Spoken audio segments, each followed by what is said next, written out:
Let's see how to make a transparent text effect. First of all, you have to unlock your image layer and then go to select and click on subject, or you can just click on select subject and this will automatically select your image subject. After that, press Ctrl Z and here we have our transparent subject.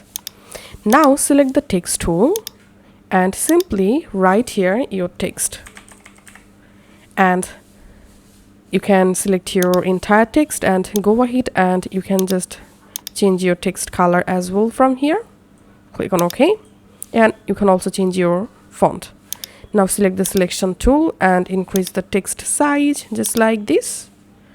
And now we have to duplicate our text layer. So duplicate your text layer and put this main text layer under this layer. And right click on this text copy layer and here click on convert to shape.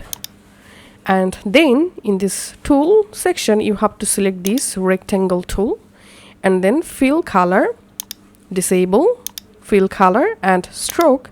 Select a stroke color. In my case I'm selecting the white, or let's select this orange stroke color and increase the stroke width just like this. And now just click on OK and now select your both text layer and just click on link and select any of the text layer and select the selection tool, and here we can see the final result. I have the transparent text. You can easily change your text position and here we can see the final result. Thanks for watching.